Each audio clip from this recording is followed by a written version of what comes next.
मित्रों, श्री कृष्णा ने महाभारत काल में ही कलियुग का विस्तार पूर्वक वर्णन कर दिया था। कलियुग में लोग कैसे होंगे, जीवन कैसे व्यतीत होगा, लोगों का व्यवहार एक दूसरे के प्रति कैसे होगा, यह सब बातें उस महाभारत काल नहीं बताया जा चुका था। यहाँ हम प्रस्तुत करेंगे भगवान कृष्ण द्वारा बताए गए 5 कड़वी बातें जो आज 100% सच हो रही है।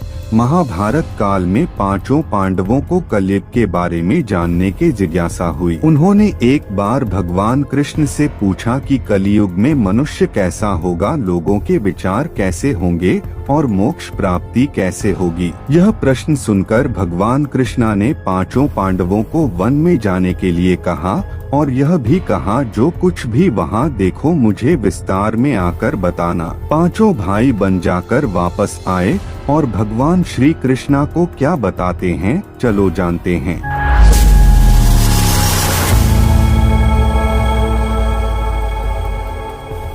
युधिष्ठिर महाराज ने 2 सूंड वाले हाथी को देखा और वह बहुत आश्चर्यचकित हो गए। जब उन्होंने भगवान कृष्ण को इस दृश्य के बारे में बताया तो भगवान ने उत्तर दिया कि कलियुग में ऐसे लोग राज्य करेंगे जो बोलेंगे कुछ और करेंगे कुछ और, यह लोग दोनों ओर से शासन करेंगे। भीम ने देखा एक गाय को जो अपने बच्चे को इतना चाट रही थी कि बच्चे का रक्त निकल आया। भीम ने देखकर दंग रह गया और भगवान कृष्णा से इसका अर्थ पूछा। भगवान कृष्ण ने बताया कि कलियुग का मनुष्य अपने बच्चे से इतना अशक्त तो होगा कि ऐसी ममता के कारण बच्चों का विकास ही रुक जाएगा। यदि किसी के पुत्र साधु बना तो सब उसके दर्शन करेंगे, परंतु यदि स्वयं का पुत्र साधु बना तो दुखी हो जाएंगे, रोएंगे कि मेरा पुत्र किस राह पर जा रहा है। क्या होगा, कलियुग में लोग बच्चों को मोहमाया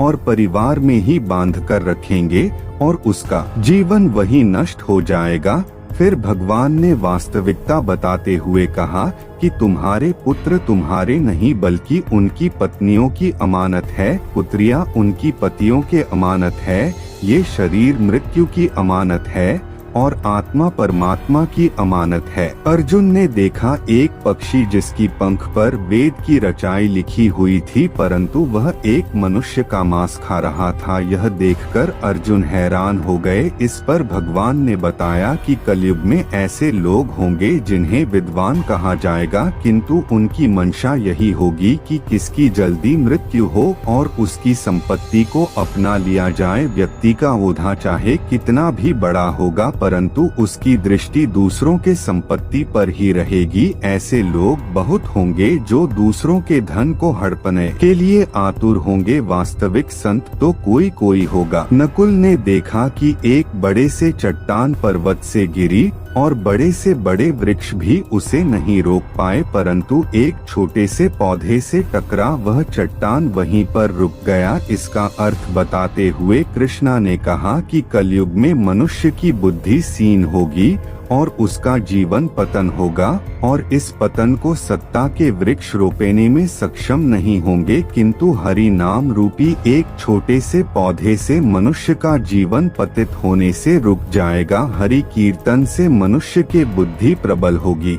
सहदेव ने वन में अनेकों कुआं देखा जिनमें सिर्फ बीच का कुआं खाली था जो कि सबसे गहरा था। कृष्णा ने इसका अर्थ बताया कि कलयुग में धनी व्यक्ति अपने शौक के लिए पुत्री विवाह में उत्सवों में बहुत सारे धन खर्च करेंगे, परंतु यदि किसी भूखे को देखेंगे तो उसकी सहायता करने में किसी को कोई रुचि नहीं होगी। इंद्रियों की संतुष्टि, मदिरापान, मांस भक्षण, फैशन में धन खर्च किया जाएगा। जो लोग ऐसी आदतों से दूर होंगे उन पर कलियुग का नहीं बल्कि परमात्मा का प्रभाव होगा। तो दोस्तों, यह कलियुग का 5 कड़वे सत्य बात जो भगवान श्री कृष्ण के द्वारा बताए गए थे और आज सच भी हो रहे हैं। आपको यह वीडियो कैसा लगा हमें कमेंट करके बताइए और आपको वीडियो अच्छा लगा हो तो चैनल को सब्सक्राइब करके एक लाइक कर दीजिए।